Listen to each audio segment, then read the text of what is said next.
market effectively started in Malta way back in 2010, where basically English operators began setting up here in Malta in order to service the pension industry.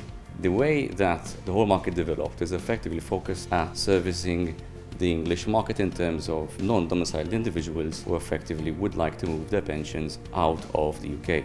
That development came out of the fact that Malta began to promote itself as a so-called QROPS jurisdiction, which effectively stands for Qualified Recognized Overseas Pension Scheme.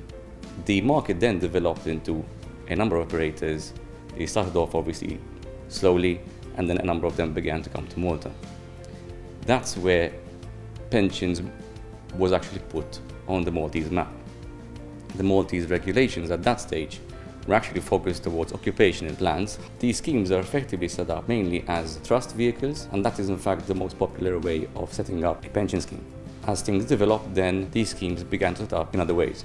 The market kept on expanding. Today we have around 24 to 28 pension schemes which are actually set up, with around 14 operators behind these schemes. The growth in the market has in fact been very good, with billions of euro under management. The way we see the actual market growing is now that Malta has actually become one of the main players in the international market, not only with the QROPS, which I mentioned, but also with other types of plans. The growth factor, if you had to look back at 2013-14 till today, is about 20% per annum. So effectively the market is growing at quite a fast rate.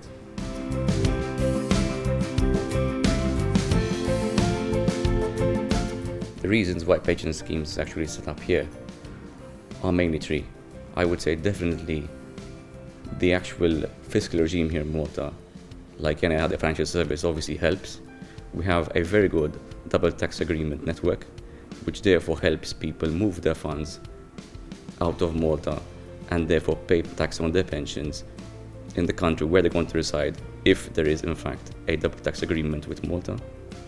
The fact that Malta has a well-educated English-speaking workforce also helps. In fact, we have seen a number of operators starting out by having a 2-3 man office and then actually moving all the workforce, or a vast majority of the pensions workforce, to Malta, due to the fact that the cost of actually the human resource here in Malta is lower when compared to other jurisdictions such as Jersey, Luxembourg, or other perhaps more expensive jurisdictions. The third, and perhaps most important reason, is the fact that Malta has a very strong regulatory and fiscal regime, which does put many so-called pensioners or members of these schemes in a position where they can trust the system, and therefore, not only that, but also other countries with whom we operate, because of course there's quite an international market here, have very good relations with Malta as a regulated environment. Pension schemes are effectively set up in two main manners. You have the trust scheme type, which I mentioned before. Basically, it's an English-based system whereby the pension scheme is in fact a trust vehicle, and the administrator or the operator in Malta is in fact the trustee of that trust. The second type, which has become popular over the last few years, is a contract type, whereby the member enters into an actual contract subject to certain terms and conditions, which are in fact imposed by the MFSA, for the member to then receive his pension by way of a subscription to units in a fund. The more modern way of actually doing this, because the MFSA has now allowed us to do this, is to actually have a subscription into shares in a so-called CCAF, or a company with variable share capital.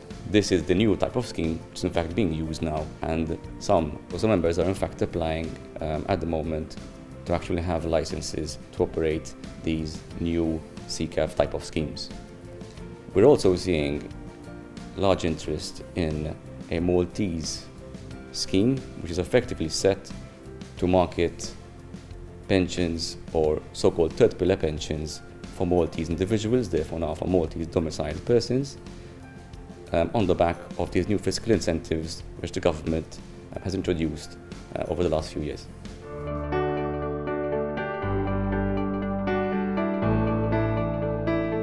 The association is in fact very active.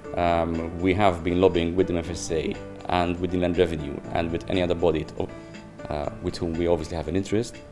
The lobby group is formed, or was formed actually, back in 2012, where some operators in the market, together with ourselves, decided that it was high time for us to have a group where we would lobby, yes, with the regulator, but the most important function is for us to actually share ideas, look at how to improve our products, and safeguard Malta generally in terms of having potentially one of the best pension products internationally speaking.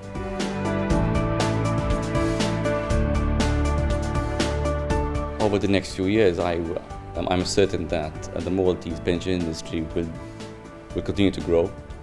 The rate of growth might in fact slow down over the next 5 years, because 20% is of course quite a huge number. But the way that we are seeing things going forward is the establishment of more international schemes, such as, for example, occupational international schemes, which are formed under the European directive known as the IORP directive. These basically are schemes which will enable Maltese schemes to accept contributions and to make payments from employers who are not in Malta, typically around the EU. We already have one scheme which is actually set up in this manner to assist the Dutch market, and we hope that this will of course grow. Together with that, the so-called QROPs seem to keep on coming to Malta. The growth there is actually very good, and of course we hope that in the near future the government will in fact incentivize employers, as it actually seems to be doing in the recent budget, to effectively have employers contribute into pension schemes locally, which will then lead us into the growth of the so-called second pillar, or what we also call the occupational schemes, whereby the employers actually contribute on behalf and for the benefit, of course, for their employees, for them to have an actual pension which comes out of their employment.